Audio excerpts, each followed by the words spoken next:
So I just got a message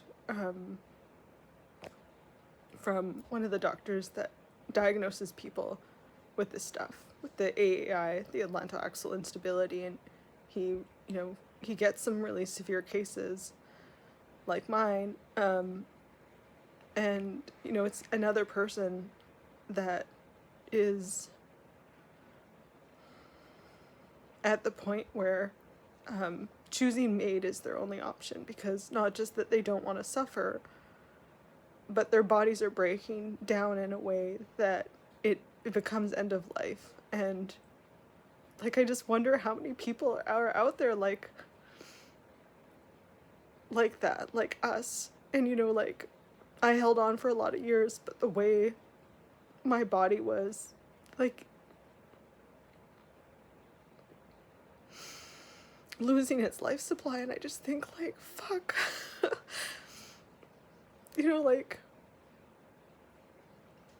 it's just such a blind spot in our medical system, and I'm not trying to fault anyone, but like, like, I think about my, even my GP, like, I'd had my diagnosis, and he was just like, he was so worried. He was like, what do we do? Like, because I was telling him about not just the paralysis, but like getting locked in, and like, I can't speak, I can't control my limbs, I can't swallow.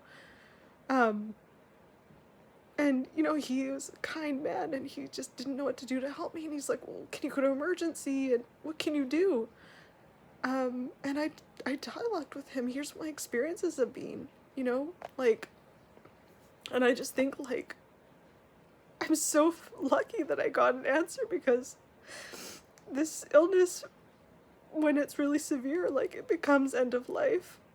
And, like, this patient that, the specialist who does this work is like, they're booked for MAID, and it's not like, and I'm yet to talk to them, but it's like, it's not that people from who I've talked to thus far, all the people who were kind of severe cases and had the surgery, like, we were all looking at it, not as a way out, but just because, like, there comes a point where we're so severely locked in our own bodies, and yes, it is excruciating, but where it becomes so untenable, and there is no hope. It's end of life care, and I just think, like, God, how many people, like, where we just didn't get the diagnosis, and it wasn't that we just had this magical body that it was breaking down in all our systems. It's that, like, your brainstem controls everything. And it's not that your whole body is failing in different ways, and it's so sad. And I'm glad there's people, talking about stuff and building awareness, because, like, it's not an answer for everyone. It's not something to be taken lightly, but, like, for these really severe cases who've tried everything, like, MAID does become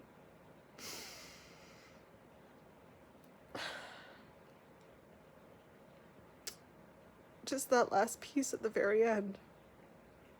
And it's not giving up. It's just, there's no help. There's no hope. There's no answers. And, yeah, it's just really sad. It really touched a chord, because, like, how quickly that last stage of deteriorating happened for me.